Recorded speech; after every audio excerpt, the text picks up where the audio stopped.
அன்பிற்குரியவர்களே, இறையாசிர் உங்களோடு. ஒரு கணம் கற்பனை செய்து பாருங்கள். நள்ளிரவு 12 மணி. உங்களுக்கு பிடித்தமான ஒருவர் உங்களை தேடி வருகிறார். அவர் மிகவும் பசியோடு இருக்கிறார். ஆனால் வீட்டிலோ எதுவும் கொடுப்பதற்கு இல்லை. நீங்கள் வேறு வழியின்றி உங்கள் நெருங்கிய நண்பரின் வீட்டு வாசலில் போய் நிற்கிறீர்கள். நீங்கள் அழைக்கும் போதோ, "நண்பர், எனக்கு தொல்லை கொடுக்காதே, கதவை பூட்டியாச்சு. என் குழந்தைகளோடு படுத்திருக்கிறேன். என்னால் இப்பொழுது எழுந்திருக்க முடியாது" என்று கத்தினால் உங்கள் மனது எப்படி இருக்கும்? வேதனையும் ஏமாற்றமும் அசிங்கமும் அல்லவா மிஞ்சும். நாம் மனமுடைந்து திரும்புவதுதானே உலகின் இயல்பு.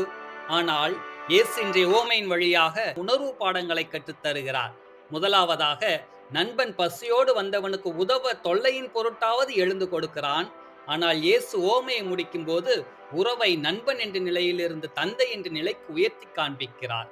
நம்முடைய ஜெபமும் தேவைகளும் கடவுளுக்கு சங்கடம் கொடுக்கும் தொல்லை அல்ல. மாறாக, நாம் அவருடைய பிள்ளைகள். ஒரு தகப்பன் தன் குழந்தை ஒரு மீனை கேட்டால் பாம்பையோ, முட்டை கேட்டால் தேளையோ கொடுக்க மாட்டான். கடவுள் நம்முடைய தந்தையாயிருப்பதால் அவர் நாம் விடாபடியாய் கேட்கும் முன்பே நம் தேவையை அறிந்து எதை கொடுக்க வேண்டுமோ அதை கொடுக்க தயாராக இருக்கிறார். அவருடைய அன்புக்கு முன் நாம் தொல்லை அல்ல, மாறாக உரிமையே. இரண்டாவதாக, கேளுங்கள் உங்களுக்கு கொடுக்கப்படும், தேடுங்கள் நீங்கள் கண்டடைவீர்கள், தட்டுங்கள் உங்களுக்கு திறக்கப்படும் என்று சொல்லுவதிலிருந்து நம்முடைய கவலைகள், நான் ஜெபித்தது கடவுள் காதில் விழுந்ததோ இல்லையோ, என் ஜெபம் வீணாகிவிட்டதோ என்று நம்மை யோசிக்க வைக்கலாம். சில நேரங்களில் ஒரு தோல்வி வந்தவுடன் நான் ஜெபத்தையே நிறுத்திவிடலாம். இந்த பகுதியில் உள்ள 3 வார்த்தைகளான கேட்க, தேட, தட்ட என்பதற்கும் வெவ்வேறு கால அளவுகள் உள்ளன. கேட்பது என்பது குறிப்பிட்ட நிமிடமே. தேடுவது ஒரு முயற்சி, தட்டுவது ஒரு தொடர்ச்சியான செயல். அதாவது, கடவுள் உடனடியாக கொடுக்காவிட்டாலும் நாம் நம்பிக்கையை இழந்துவிடக்கூடாது. தோல்வியின் கதவு பூட்டப்பட்டிருந்தாலும் கடவுளின் அருள் கதவு திறக்கும் வரை விடாப்பிடியாய் விசுவாசத்தோடு நிற்பதே உண்மையான ஜெபமாக இருக்கிறது. நம்முடைய வாழ்க்கையில் இந்த வார்த்தைகளை எப்படி பயன்படுத்தலாம்?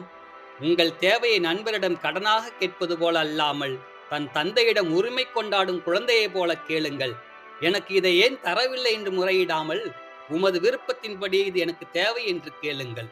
உங்கள் வாழ்க்கையின் கதவுகள் அடைபட்டிருந்தாலும், உறவுகள் முறிந்திருந்தாலும், உடல்நலம் குன்றியிருந்தாலும், தாமதம் என்பது மறுப்பு அல்ல என்பதை நம்புங்கள். உங்கள் ஜெபம் நிறைவேறும் வரை நள்ளிரவில் தட்டி நண்பனைப் போல நம்பிக்கையுடன் காத்திருங்கள். உங்கள் ஜெபங்களில் இந்த கவலையை நீக்கும் என்று கேட்பதை விட, இந்த கவலையை தாங்கிக் கொள்ள எனக்கு உம்முடைய தூய ஆவியின் பலத்தை தாரும் என்று கேளுங்கள். ஜெபிப்போமா?